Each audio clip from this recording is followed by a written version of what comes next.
লাঞ্চে আমি চিকেন দম বিরিয়ানি আর তার সাথে মাটন রোজাল্লা শেয়ার করব যে কীভাবে আমি আমার বানানো পদ্ধতিতে বানাচ্ছি। মাটন রোজাল্লা শেয়ার করব না, কারণ মাটন রোজাল্লা আর মাটনের ভ্যারাইটি রেসিপি আমি এর আগেই শেয়ার করেছি। আর আজকে আমি শুধু চিকেন দম বিরিয়ানিটা শেয়ার করব। আমার বানানো পদ্ধতিতে আমি চিকেন দম বিরিয়ানি বানাচ্ছি, আর সেটা কীভাবে বানাচ্ছি আমি সেটা শেয়ার করছি। বিকজ আজ বরের ফরমাইশ আছে, টোটাল 1 উইক নিরামিষ রান্না বান্না চলছিল, তো আজ লাঞ্চে আমি চিকেন দম বিরিয়ানি বানাচ্ছি। আমি চিকেন যেহেতু খাই না, চিকেন ছেড়ে দিয়েছি খাওয়া, তো চিকেনের ড্রাই খাবারগুলো হালকা ফুলকা টেস্ট করা হয়, বাট খুব একটা আমার ভালো লাগে না। তো মাটন রোজালা থাকছে, চিকেনটাও হালকা টেস্ট করে আমি জানাবো কেমন হলো, আমার কেমন লাগলো, আর আমি কিভাবে বানাচ্ছি সেটা আমি শেয়ার করছি। তাহলে আজকের রেসিপি চিকেন দম বিরিয়ানি তার সাথে মাটন রোজালা। বিরিয়ানি প্রিপারেশনের জন্য যেসব ইনগ্রিডিয়েন্টসগুলো নিয়েছি, কী নিয়েছি সেগুলো আমি দেখিয়ে দিচ্ছি। পুরো ইনগ্রিডিয়েন্টস আছে, মুখে বলা তো অসম্ভব। সব ইনগ্রিডিয়েন্টসগুলো দেখিয়ে দিচ্ছি আর ভিডিওর নিচে পুরো লিখে দেখাচ্ছি। আমি এখানে বিরিয়ানির জন্য বাসমতি রাইস নিয়ে নিয়েছি, ইন্ডিয়া গেটের। বাসমতি রাইসটা আমি জলে ভিজিয়ে 10 মিনিট রেখে দেবো। আর আমি আদা রসুন পেঁয়াজ কাঁচা লঙ্কা টমেটোর একটা পেস্ট করে নেবো। আমার পেস্টটা হয়ে গেছে। এর উপরে আমি চিকেন চাপ আর লেগ পিসগুলো মশলার মধ্যে মাখিয়ে ম্যারিনেট করে নেবো। তারপর ম্যারিনেট করে নেওয়ার পর এর উপরে আমি কাশ্মীরি লাল মির্চ দিয়ে দেবো, যাতে কালারটা বেশ ভালো আসে। এরপর আমি গরম মশলা গুঁড়ো দিয়ে দেবো ওপর থেকে।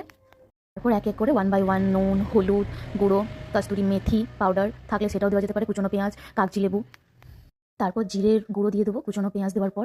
তারপর জিরে গুঁড়োর পাউডার দেওয়ার পর আমি দিয়ে দেবো বিরিয়ানি মশলা। তারপর এটাকে সর্ষের তেল ওপর থেকে দিয়ে টক দই ছড়িয়ে দেবো। ভালো করে টক দইটা বেশি করে দিয়ে ম্যারিনেট করে নেবো। কেটে রাখা আলুগুলো নুন হলুদ মাখিয়ে হালকা করে ভেজে নেবো। এবার আলুগুলো তুলে নেবো।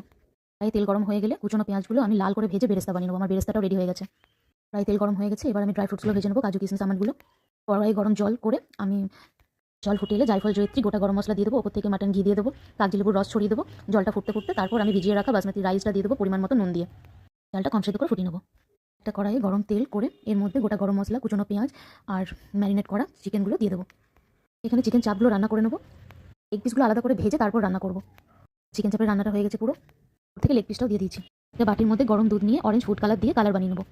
আরেকটা বাটিতে জল নিয়ে কেওড়া এসেন্সিয়াল আর কেওড়া জল দিয়ে রেডি করে রাখবো।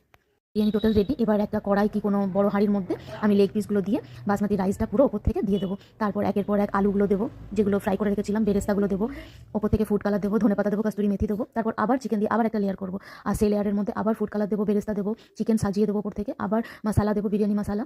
তারপর ওপর থেকে মাটন ঘি, ফুড কালার, কস্তুরি মেথি, ধনেপাতা ছড়িয়ে স্টেপ বাই স্টেপ একের পর এক আমি ভাতগুলো ছড়িয়ে দেবো। তারপর সেগুলো রেডি হয়ে গেলে এটা আমি পুরো ভালোভাবে স্টেপ বাই স্টেপ যতগুলো হবে একের পর এক মশলা দিয়ে রেডি করে এটা ঢাকা দিয়ে দেবো। বিরিয়ানি টোটাল রেডি হয়ে গেছে। এবার দইয়ের রায়তা আর মাটন রোজালার সাথে আমি বিরিয়ানিটা সার্ভ করে নেবো।